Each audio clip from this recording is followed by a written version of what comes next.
Hoje no Cartório Contemporâneo.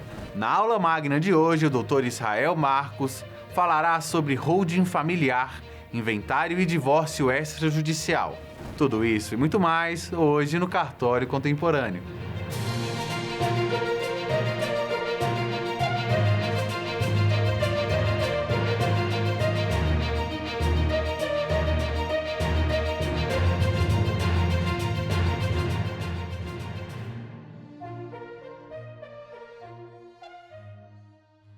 Na aula magna de hoje, o Dr. Israel Marcos falará sobre holding familiar, inventário e divórcio extrajudicial. Olá, Dr. Israel, seja bem-vindo ao Cartório Contemporâneo. Eduardo, agradeço imensamente o convite. Estamos aqui para falar um pouquinho sobre esses temas. Então, fiquem agora com a aula magna do Dr. Israel. Agradeço imensamente o convite que recebemos aqui para estar participando deste momento, de inserirmos alguns assuntos que são de extrema relevância no mercado, né? Tem muita gente que nos procura sobre esses três temas que vamos discorrer hoje, né? E é interessante que a gente quando fala de holding, quando a gente fala de divórcio, quando fala de inventário, os três temas, eles também se afunilam em algum momento ali no cartório e há essa necessidade de se desdobrar, o seu desdobramento acaba ali se encaixando no cartório e o advogado, o aluno e até o civil, né, que precisa ali de usar os recursos dos cartórios, ele precisa estar atento no momento, quando acionar o advogado, quando levar a documentação. Então, é sobre esses temas que falaremos, tá? E de uma maneira en passant, em cima de cada um, para que possa alertar, no geral, você a como desvendar esses mistérios. Então, agradeço, Eduardo, agradeço o convite aqui também da CNR dos Cartórios, tá? A gente está aqui à disposição para falar sobre todos esses temas. O primeiro assunto que iremos tratar aqui hoje é sobre a holding, seus aspectos, a gente vai tratar seus aspectos, como funciona, de onde veio esse nome, né? Então, eu acho que é importante para você entender esse dilema que está por trás deste nome da holding, que muitas pessoas às vezes se assustam, né? Mas o que isso faz? Né? O que vai acontecer com a holding? Como é que eu vou gerir as coisas? Então, é dentro dessa primeira abordagem que iremos tratar. A holding, ela tem um significado bem interessante, né? Que a gente fala to holding, né? Ou manter, ou trazer uma manutenção, uma agregação ali do que for necessário. O que uma holding ela vai, de fato, fazer para você constituir uma dessas? O que acontece? Para ter de uma maneira muito fácil, um exemplo, né? A holding, de uma maneira simples, pense como uma empresa, tá? De maneira simples, pense como uma empresa. Essa empresa que você abre, ela pode cuidar de todos os seus negócios e nesse momento ela se torna complexa, tá? Então, de uma maneira rasa, ela é simples para dizer, é uma empresa, mas eu posso dizer, ela é muito complexa. Por quê? Porque colocaremos dentro de uma holding um emaranhado de cláusulas que elas vão dar um tom de ser específica para cada assunto, de ser... Por que eu falo cada assunto? Porque a gente pode ter uma holding empresarial e ela vai tocar os seus negócios. A gente pode ter uma holding familiar e ela vai agregar os negócios da tua família. A gente pode ter uma holding agro e ela vai agregar o que você tem relacionado ao agro. Uma holding médica, que ela pode tocar em relação às suas clínicas. Então, dentro de cada panorama, podemos ter uma especificidade. De maneira simples, a holding é tratada como uma empresa, mas de uma maneira complexa, a gente precisa de um emaranhado de cláusulas, tanto para proteger o seu patrimônio, para proteger os ativos que estarão dentro da empresa, né? Quanto também para proteger os agentes que fazem parte dessa holding. Então, a necessidade da gente poder entender esse complexo é bastante interessante, tá? Então, vamos lá. A gente tem a holding, ela tem essas características, né, e essas nuances. Então a holding, eu vou sempre tratar aqui de uma maneira bem rasa, né? Para que seja, como a gente fala de um público geral, eu não vou ser tão denso no que precisa, mas para que seja muito claro a todos os ouvintes.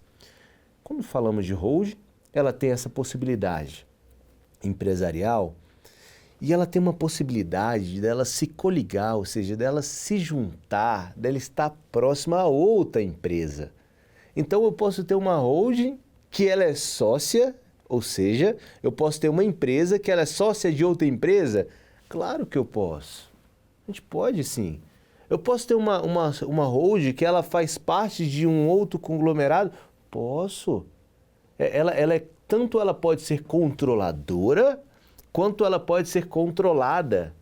Ela pode ser acionista, ela pode ser só uma detentora de bens. Então, assim, é uma empresa que eu posso colocar lá dentro o patrimônio, os bens, os direitos, os ativos, coloco dentro dela e eu posso gerir essa empresa da melhor maneira possível. Para vocês entenderem, a gente tem essa holding não simplesmente para gerir os nossos patrimônios, ou nenhuma outra questão que é muito usual a ser falado é blindar o patrimônio, né? Claro que quando a gente fala de uma blindagem, nada tudo é tão blindado possível, mas a ideia é de trazer cláusulas que possam dar uma melhor proteção. Sim, existem sim. E ao mesmo ponto eu posso tratar a holding como uma sucessão familiar. Ou seja, um pai de família já pretende deixar ali os seus bens para os seus filhos, já pretende fazer divisão antes que aconteça, antes que ele venha a faltar, e quando ele vier a faltar, não haja aquela briga toda que muitas vezes há entre os filhos. Então ele pensando nisso, ele fala, poxa, eu quero de um modo aqui diminuir os custos que isso acontece, e de outro modo eu quero já tratar dos bens para que não tenha uma briga entre os herdeiros. Posso tratar isso também numa holding familiar, ou também numa holding empresarial, ou uma sucessão empresarial, na qual um sócio sairia e entraria outro. Leia, qualquer modo que você escolher, tem como deixá-la extremamente específica para aquilo. Então, saiba ter um profissional, um aliado seu, um profissional de peso para te ajudar a fazer a melhor holding possível, para atender os teus anseios, para trazer uma proteção, para trazer uma vertente sucessória, para que todos sejam extremamente protegidos. Então, é de extrema importância ir atrás de um profissional que entenda muito bem desse assunto, tá? A holding, ela tem algumas características que a gente considera interessante, tá? Por si só, a feitura, né, a formalização de uma holding, ela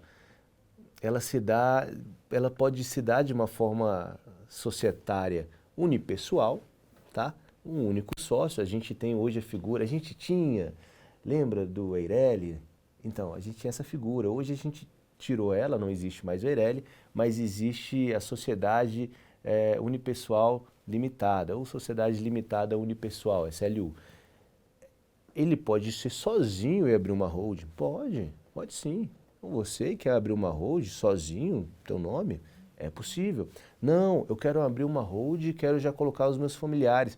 Também é possível. Então, a holding pode se dar, as formas que ela existe, vai de fato existir, elas podem se dar de maneiras diferentes para que possa abarcar os seus anseios, tá?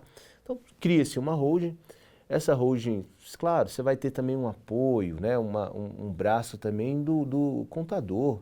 É necessário para que ele faça ali de entrada nos próprios, na Receita Federal, pedir no CNPJ também, para que saia tudo em conformidade, vai dar entrada na junta comercial, tá? Vai pagar um boleto inicial que precisa também em relação a isso. Então, toda essa questão também vai precisar de um auxílio de um contador.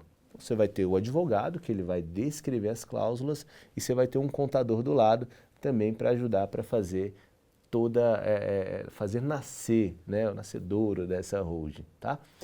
Fez isso daí, o que acontece?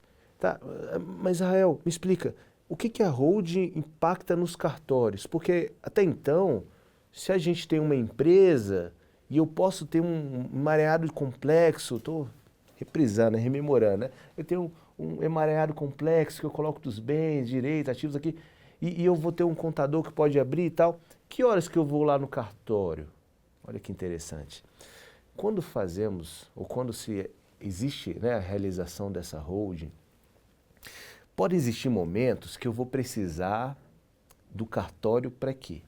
Para algumas figuras que são extremamente necessárias dentro de uma holding, inclusive familiar. Vou dar alguns exemplos para vocês. Dentro da holding ali, o pai quer fazer uma doação, ou ele também quer se utilizar de um título, ou utilizar da espécie de um testamento. Ou o pai quer doar as cotas A, B, que às vezes não é filho, mas dentro desse contexto ele tem talvez ali um apreço por certa pessoa, ele faz ali algumas doações. É interessante que eu me valha também dos cartórios para que aquilo fique da melhor maneira registrado também, tá? Então o registro das doações, sejam dentro da holding, tá? Sejam fora, a gente vai fazer, seja de doação, de testamento, a gente vai se utilizar dos cartórios. Mas eu, como profissional, preciso entender o momento de inserir isso dentro da holding. Os casamentos que existem, eles têm os seus regimes de casamento diferentes um do outro. Eu preciso entender para trazer isso também dentro da holding, porque vai haver um impacto lá na frente. Caso esse pai, o anfitrião, ele vier a faltar, quando for ser passado, transmitido a herança, eu preciso entender o que tem dentro de cada regime, o que já existiu dos seus testamentos, o que tem de doação, para que isso se configure, de fato, o resultado esperado, inclusive quando a gente fala de uma holding familiar. Então, esteja atento, se utilize dos cartórios da melhor maneira possível. Ele é um aliado seu para que você consiga elaborar da melhor maneira possível um enquadramento maravilhoso de uma holding. Então, tenha como aliado, tenha à sua disposição, os cartórios estão lá para que possa te ajudar a ter essa saída, tá? Então, dentro dessa holding, dentro desse aspecto, né, as holdings, a sua criação, elas podem se formar de diversos modos, né? Tem muitos pais que colocam ali os seus complexos de bens, vou colocar, por exemplo, imóveis, tá? E quando eles têm os seus imóveis dentro da holding, eles querem com ele que aquilo possa ser transmitido posteriormente aos filhos. Por quê? Porque, por exemplo, você tem um imóvel que está no seu nome de pessoa física, tá? E o que você geralmente quer fazer? Quer colocar esse imóvel dentro da pessoa jurídica, da holding. Quem que você vai ter de auxílio também? O cartório. Então você vai ter que, lá na frente, é importante fazer a escrituração e registro desse imóvel dentro de uma outra pessoa, agora não pessoa física, mas uma pessoa jurídica. Então é importante ter isso também como seu aliado, tá? Como que acontece isso? Para que seja fácil essa compreensão, como que a gente pode trazer isso da melhor maneira?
Voltamos já com Cartório Contemporâneo.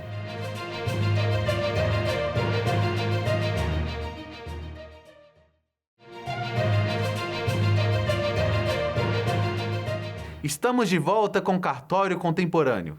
Vou dar alguns exemplos para que seja fácil. Isso são exemplos que acontecem repetidas vezes e que nos procuram, mas vamos lá. A maioria das vezes eu quero colocar o meu patrimônio, eu quero colocar o meu imóvel dentro da holding. É possível? Sim, é possível.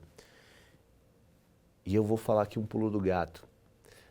Muitos vão falar para você fazer o seguinte: na hora que você for colocar o seu imóvel dentro da holding, você vai pagar ali o imposto e tal, vai pagar o ITBI para que seja lançado dentro da holding esse imóvel. Mas o seguinte, a nossa lei trata de que quando eu realizar integralização do capital social da holding, eu posso fazer com imóveis. E se eu fizer integralização de capital social da minha holding, eu posso fazer com imóvel, eu não preciso pagar o imposto de ITBI. Uai, se eu não pago, eu posso fazer integralização sem fazer esse pagamento? Posso. É possível? É. Como que vai se operar isso? Então, esses são alguns cuidados que você tem que ter também na hora de contratar um profissional, para que te ajude também a fazer essa transmissão da melhor maneira possível. Quando a gente fala sobre esse tema, as empresas em si, elas têm essa possibilidade de criação do seu capital social, né? E ela se valer dos seus bens como um imóvel, né? Ou outros bens, e isso dá de fato um crescimento exponencial para aquela empresa. E a holding da mesma maneira, ela tem essa possibilidade de você colocar o imóvel lá dentro. Com essa possibilidade, é previsto, tem essa possibilidade, e quando você faz isso, a própria lei te garante de você não ter o pagamento do imposto. Quando eu faço isso, eu preciso sim seguir alguns trâmites necessários, eu preciso fazer um pedido junto ao município ou GDF para que isso seja feito. Então faça um pedido relacionado a esse imóvel, depois sair o pedido relacionado a isso, vai sair pela Secretaria de Fazenda, você vai e demonstra isso também posteriormente lá no cartório, que o cartório só vai fazer se a Secretaria de fato anuir, tá? O cartório, ele como cartório, ele tem esse lado dele de ser, eu faço, mas tem que ter um pedido. Então você faz o pedido e quando chega lá para ele, ele fala, então já tem um pedido aqui, eu posso fazer isso. Porque o cartório, ele está amparado legalmente, ele quer que tudo aconteça dentro dos trâmites legais. Então precisa sair esse pedido tem que ser aprovado, depois de aprovado ele vai fazer essa segunda parte, que vai fazer a escrituração, depois faz o registro disso aqui, do imóvel para dentro dessa empresa. Então, qual que é o sentido disso? É possível? É, mas tem um trâmite correto, tem uma especificidade para isso, então se valha de um profissional para que possa estar te ajudando da melhor maneira a conquistar isso também, tá? Claro que dentro do mesmo requisito que te diz que você pode fazer isso, leia. Não dá para fazer de qualquer maneira. Eu não vou colocar, vou dar um exemplo aqui.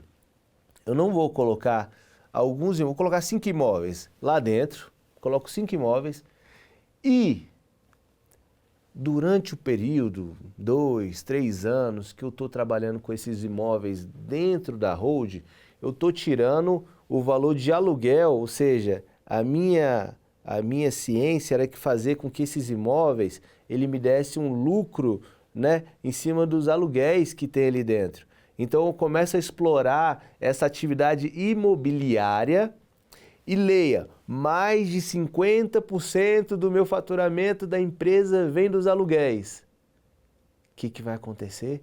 Daqui um período, 2, 3 anos, o fisco vai olhar para você e vai falar o seguinte, ó, você integralizou os imóveis dentro da holding sem pagar o imposto, mas você está ganhando o valor dos aluguéis lá dentro com um imposto mais baixo? Não, eu vou te cobrar todos esses aqui. E eles cobram mesmo.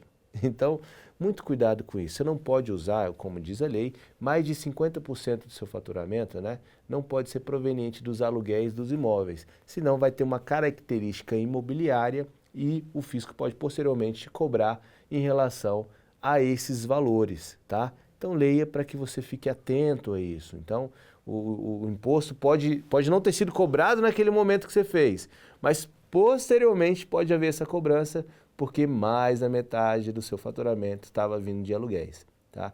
Então isso é uma chave que você tem que ter cuidado, você tem que prestar atenção também nesse momento. Ah, mas não, eu fiz lá para o meu cliente ou eu fiz para mim e no início passou um ano, não deu nenhum problema. Ele tem um prazo que eles podem observar isso e pode cobrar todos os tributos, inclusive, né, desse período aqui. Por quê? Aí eu vou te explicar isso, para vocês entenderem por que muitas pessoas fazem isso, tá? Quando você paga um imposto do recebimento dos aluguéis no seu imposto de renda de pessoa física, ou seja, em seu nome, você paga um tributo que muitas vezes pode chegar, como ele é escalonável, pode chegar a um valor alto. Vamos dar um exemplo mais alto possível. Você vai chegar àqueles que a gente fala de 27,5%, né, que no final das contas, com seus desdobramentos, ele vai para 22,5%. Quando você paga esse imposto de 22,5% ali, em cima do imóvel, quando você migra para uma holding, você pode estar pagando apenas 8 a 9% de imposto. Então imagine a economia que você tem ao colocar esse imóvel dentro de uma holding. É exageradamente grande. Menos da metade de imposto que você estaria pagando aqui, você começa a pagar aqui. Então, muitas pessoas se valem desse recurso. Mas leia, voltando ao que eu falei para vocês, se mais da metade dos seus faturamentos estiver vindo de aluguéis, o que vai acontecer? Vão cobrar de você todos os impostos que você deixou de pagar em relação ao ITBI, da transferência, né, relacionado a isso. Então, a criação da holding, ela é muito boa, ela te dá vários benefícios, mas é importante sabermos como trabalhar ela. Lembrando aqui outros pontos que a gente tem sobre a holding, ela tem de fato diversos, né, como a gente fala, diversos pontos que podem ser agregados, né? A gente tem esses pontos dos imóveis, tem a questão dos ativos, mas ela se torna uma grande chave para que você possa ter sempre, se associar a outras empresas também, através de uma holding societária, né, uma holding empresarial. Então, assim, a holding ela tem diversos pontos que você pode trabalhar com ela, né, de um resumo, né, até o slide a gente já vai até trocar ele aqui agora, eu acabei esquecendo de falar para vocês a mudança do slide, mas olha que interessante, a gente tem a holding, que ela se utiliza dentro dos cartórios quando eu precisar realizar alguns pontos necessários, que é doação, é testamento, é uma transmissão de algum bem, um direito, e eu me utilizo dela. Quando tem a questão de escrituração de imóveis, quando tem toda essa parte de registros e tudo mais, tudo isso eu vou me aliar com os cartórios. Então, utilize. Eu já vi vários advogados que muitas vezes eles só utilizam da forma ali da holding, se utilizam ali das juntas e tal para fazer e esquece o braço do cartório. Isso é extremamente importante para trazer para dentro da holding, para trazer tudo que está acontecendo de fora e jogar dentro desse complexo que você tem formado pela essa empresa da holding, tá? Então, esses são aspectos gerais que a gente está trazendo sobre a holding. Claro que dentro dela a gente tem diversos outros temas, né? Quando a gente para um pouco para falar de holding, a gente já estava até comentando aqui nos corredores, cerca de 12 horas de aula só sobre esse assunto, porque tratamos sobre a holding, tratamos sobre a sucessão empresarial, tratamos sobre a sucessão familiar, que é necessário também. A gente tem as questões tributárias, que também elas se envolvem. Quando a gente fala de questões tributárias, a gente tem as antigas e brevemente as novas, tá?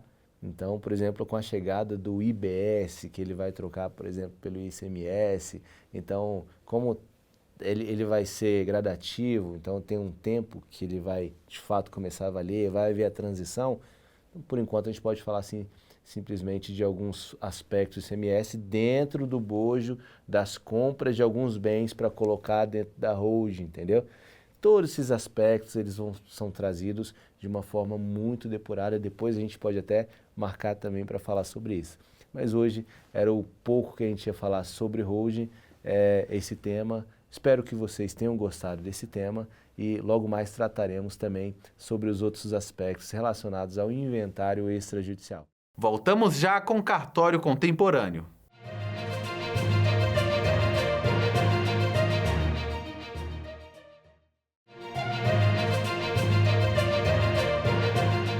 Estamos de volta com cartório contemporâneo. Bom, sobre inventário extrajudicial, é um outro tema que é extremamente importante para tratarmos com vocês hoje, tá?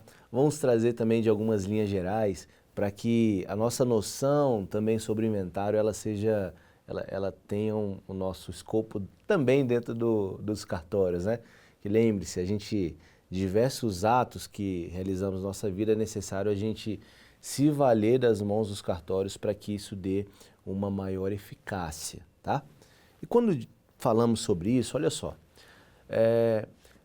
há muito tempo a gente sempre tratava uma questão de um inventário ou todo esse emaranhado simplesmente dentro do judiciário.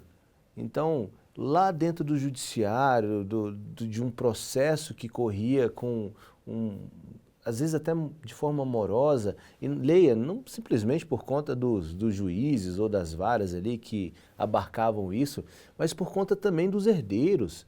Quantos herdeiros a gente vê que de fato tem esse litígio um com o outro, irmãos que não se falam, famílias divididas, e com esses temas a gente acaba tudo jorrando para dentro do judiciário. O cartório, do lado de cá, o que ele fez? Ele pensou, vamos deixar de maneira mais ágil? Vamos desburocratizar a forma que existe? Por que não? Então eles criaram uma forma de que há uma possibilidade de realizar o inventário extrajudicial, ou seja, vem para cá fazer o inventário de forma rápida, estamos aqui à sua disposição. É quase isso que está dizendo para você. Mas claro, para que isso aconteça, tem alguns requisitos. Não é simplesmente levar para os cartórios a questão do inventário extrajudicial. Eu preciso dar munição para que isso exista, tá? Vamos lá. A primeira função que a gente precisa entender, os primeiros requisitos que a gente precisa entender é, quando existe ali o inventário, para eu levar para o cartório, eu preciso que haja, isso está inclusive regulado dentro do artigo 610, parágrafo 1º do Código de Processo Civil, está regulado também dentro da Lei 35 de 2000, resolução do CNJ 35 de 2007. Para que eu traga isso para dentro do cartório, é necessário que eu preencha os requisitos para que o cartório me aceite ali dentro, tá? Para que eu me encaixe dentro do que ele quer. Vamos lá, para que isso aconteça é necessário que haja uma concordância dos herdeiros, tá? Existe outros primeiros, mas eu quero só começar com isso porque para mim é muito evidente. Esse é o mais evidente para que você compreenda. Haja uma concordância dos herdeiros. Leia, os herdeiros, se eles forem concordes ou se eles estiverem na mesma sintonia, no mesmo resultado, falam, não, a gente compreende da mesma forma. É um dos requisitos para que aconteça o inventário extrajudicial, tá? Claro que é necessário serem maiores, é necessário serem capazes, porque quando eu falo maior, ele pode ser incapaz, pode haver uma curatela, etc. Não, ele tem que ser maior e tem que ser capaz. Mas isso, se já prevê isso. E o outro ponto, concordes. Eles precisam ser uníssonos no entendimento. Se não houver unidade de entendimento, não há no cartório o inventário extrajudicial. Se um pensar de um jeito, outro pensar de outro, outro querer outro bem, outro querer... E essa disputa, o cartório fala, eu não estou aqui para avaliar a disputa de vocês. Eu estou aqui para resolver a vida de vocês. Então, concorde. E a lei, ela traz um outro requisito que, leia, não é bem isso que está falando. Vamos lá, ela fala que não haja testamento. Quando verificamos esse requisito, ó, que não exista testamento, não está dizendo o cartório que se tiver testamento não faça conosco. Não. O cartório quer dizer o seguinte, se houver um testamento, vai resolver o seu testamento primeiro. Depois você vem aqui. Eu não vou resolver o seu testamento. Por quê? Porque um testamento, ele precisa de um requisito. Precisa ter a abertura do testamento, precisa haver o registro ali do que for necessário e, posteriormente, o cumprimento do testamento. Para depois de eu resolver isso no judiciário, eu vou vir para os cartórios. Então, olha como é que isso funciona. Então, mesmo com o testamento, é possível que eu resolva o inventário extrajudicial nos cartórios. Desde que haja maiores, capazes, concordes e não haja testamento, tá? Então, é os requisitos ali que a gente chama de requisitos iniciais, para a gente começar a trabalhar com os inventários dentro dos cartórios. Suprido essa questão inicial dos requisitos em relação a isso, a gente passa para outras etapas.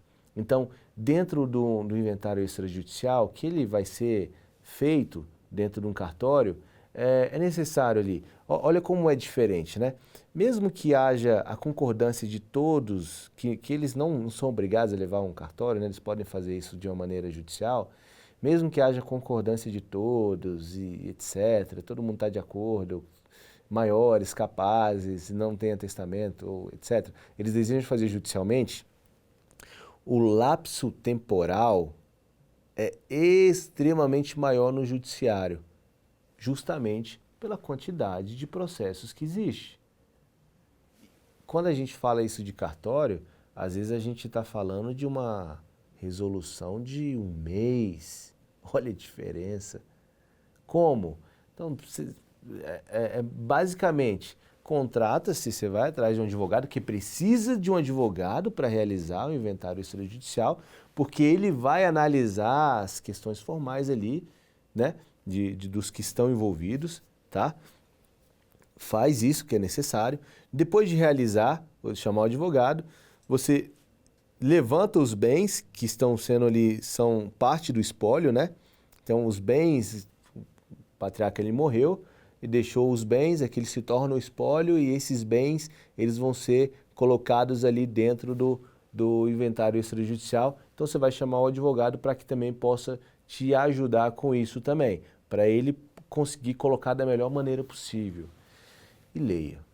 Essa hora é extremamente importante, tá? Eu vou fazer um parêntese aqui só para abrir um seguinte sentido. Sabe esse advogado que você também contrata, que você chama para te ajudar a fazer o inventário extrajudicial? Ele tem que ter também ciência de que, olha só, por um lado, se houver um testamento a ser cumprido anteriormente, e leia, quando o juiz recebe aquele testamento, ele há a abertura, né, o registro e o cumprimento daquilo, olha só, o juiz ele não vai analisar aspectos intrínsecos, mas simplesmente extrínsecos e formais. Ou seja, ele vai só examinar se foi assinado pela pessoa, se tinha as testemunhas necessárias, se foi feito pelo órgão, o tabelião, se foi ou não foi, ou quem estava ou deixava de estar, entendeu? Porque quando a gente fala de testamento, tem várias modalidades de testamento. Então, vai analisar esses aspectos extrínsecos, formais, mas não vai analisar aspectos subjetivos, ou seja, a pessoa não tinha capacidade de assinar aquele testamento pela idade, pela doença, pela fraqueza, pelo emocional ou por qualquer outro motivo. Isso não é... O juiz vai analisar isso. Se algum dos outros não entender que aquele testamento não vale, que ele entre com a anulatória daquele testamento. Um outro processo que vai entrar para anular aquilo, mas não é o juiz que vai analisar, ele vai só cumprir o testamento. Se o outro não entender, que entre com o processo. O advogado, você contrata, ele tem que estar ciente que tudo isso pode ocorrer, para depois levar ao cartório extrajudicial, né? Ou levar ao cartório de uma forma de fazer inventário extrajudicial, né? Então, leia. O advogado tem que ter esse lado de resolver isso. O outro ponto também está ligado aos bens que são levados. Leia. Não precisamos discorrer sobre isso agora, até porque também temos uma outra aula que falaremos tudo sobre a questão de como funciona a transmissão da herança, mas de uma maneira muito, muito singela. Se o casal existiam bens particulares e o patriarca ele morreu, a esposa, ela vai ser, se ela tiver o regime de bens, né, de comunhão parcial, ela vai ser meeira, mas em relação aos bens particulares, só a título de exemplo, ela vai ser concorrentes com os demais filhos. Ela não vai ser meeira aos bens particulares. Então tira-se os bens particulares deles e ela vai concorrer com os demais filhos em relação a esses bens particulares. Para que isso aconteça, o advogado também tem que ter essa noção, e claro, contratando um advogado especialista nisso, ele vai ter essa noção para separar esse bojo e esses bens que vão ser de um ou de outro, para que coloque isso também no inventário extrajudicial, tá? Para que apresente ao tabelião. Voltamos já com o cartório contemporâneo.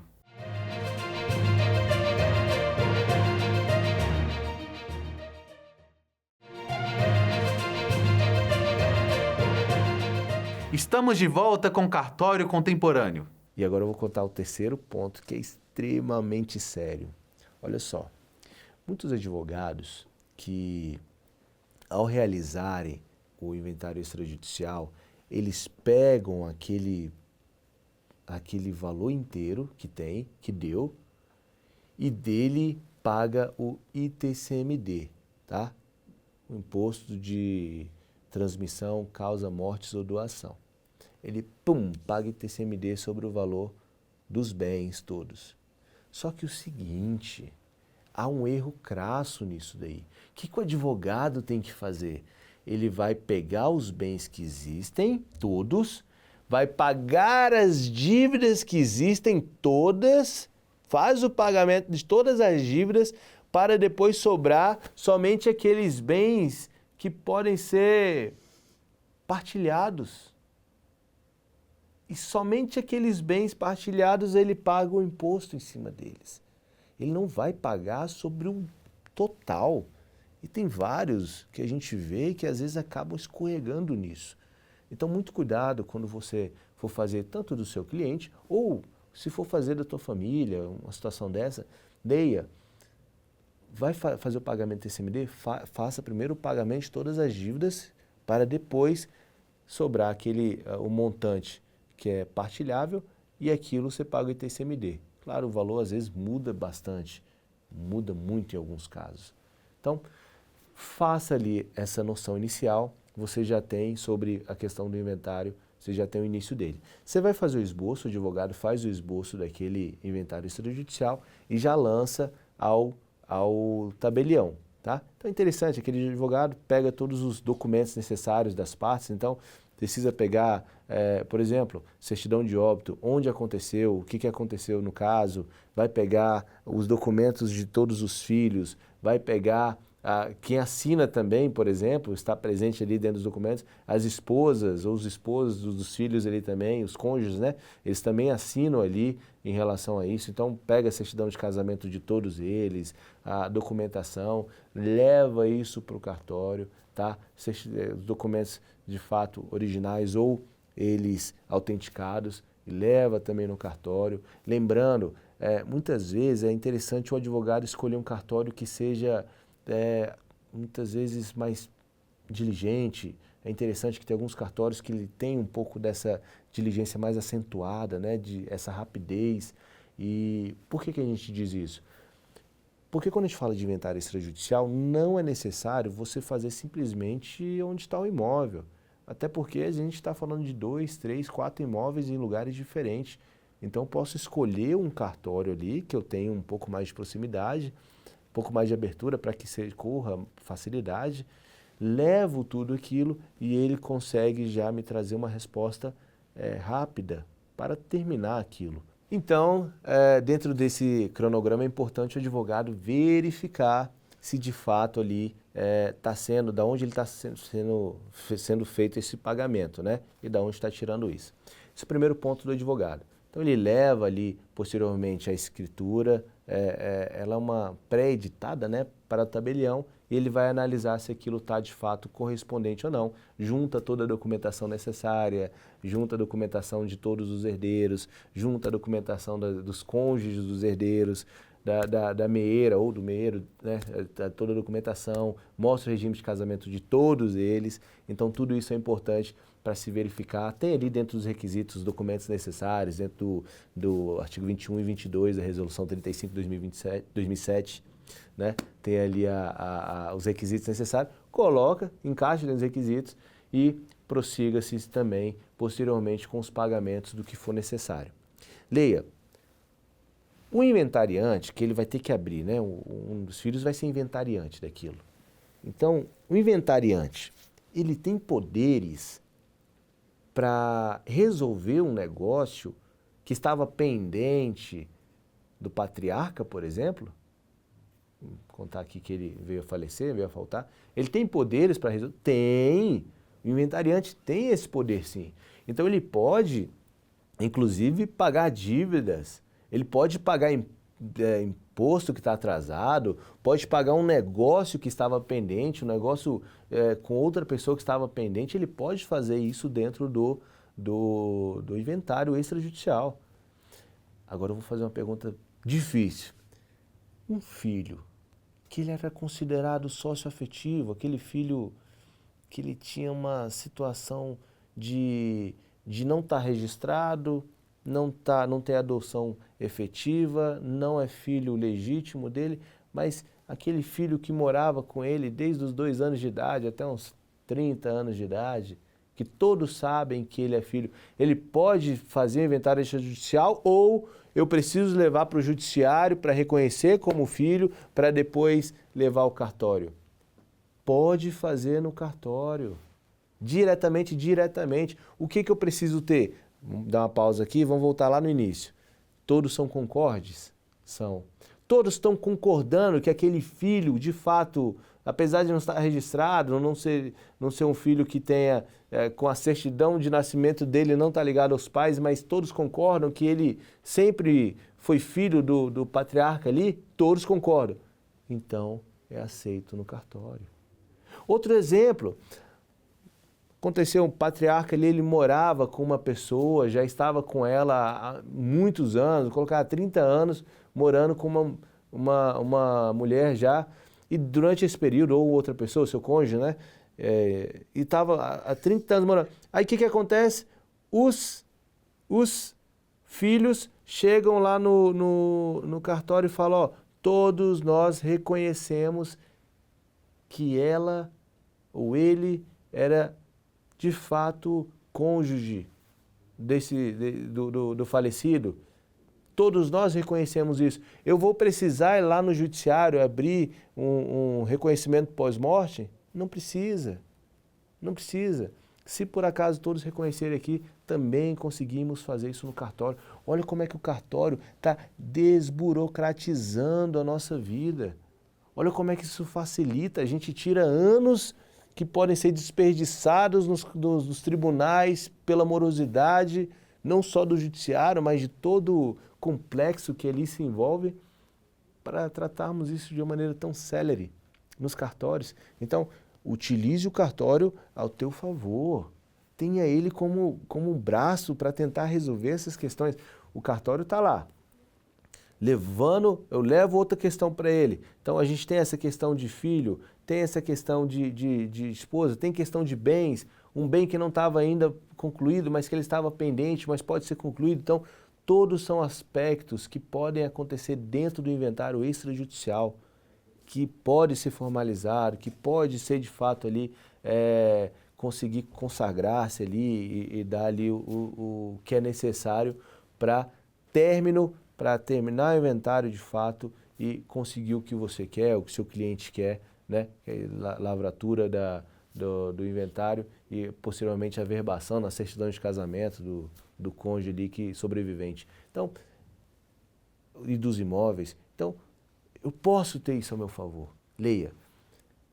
Os cartórios estão abertos para que você se utilize dessas ferramentas. Aí você me pergunta, mas às vezes a pessoa não tinha condições financeiras de poder arcar com os emolumentos. Há a possibilidade de eu pedir gratuidade no cartório? Claro que existe. Leia, aqui a gente tem um pilar um pouco mais denso, né? Ele quer de fato que você prove que não tem condições de arcar com aquilo. Às vezes, não sempre, mas às vezes o judiciário, ele entra com às vezes dependendo do valor da causa ou dependendo de como que a pessoa entrou, defensoria, etc. Às vezes eu até, advogado particular, muitas vezes o judiciário, numa análise rápida ali e prematura, já concederia ali uma gratuidade de justiça, né? Aqui nos cartórios, eles pedem um pouco mais de prova e de maneira muito correta, muito assertiva, inclusive. Fala assim, poxa, prova que você não tem condições de fato, porque os emolumentos são para a sobrevivência dos cartórios, para que ele consiga fazer isso para você, mas prova que você não tem condição. E o cartório te dá essa postura, te dá essa abertura também em relação a isso. Então é possível, sim, a gratuidade, mas ele quer que de fato haja ali a necessária comprovação disso tudo. Dentro desse contexto, a gente consegue fazer também um inventário extrajudicial, tá? Tem algumas outras ponderações também a serem feitas, mas acredito que essas que já levantamos são suficientes para você entender como que se deve e como que se pode acontecer dentro dos cartórios, os corredores ali dos cartórios, para realizar essa formalidade de inventário extrajudicial, tá? Seguimos aqui à disposição. Vou passar novamente a palavra ao Eduardo para dar o término em relação a esses assuntos, mas a gente continua à disposição para tirar dúvida. Se for necessário, também, a gente até recebeu um convite aqui novamente, então posteriormente estaríamos com vocês para trazer sobre outros temas. Então agradeço a todos aí esse período que estivemos juntos. Um abraço a todos, até mais. Esse foi o Cartório Contemporâneo. Eu sou Eduardo Meirelles e foi um prazer tê-los aqui comigo. Vejo vocês na semana que vem em mais um Cartório Contemporâneo aqui na TV Justiça. Você também pode nos encontrar no YouTube da Confederação dos Notários e Registradores. Até lá!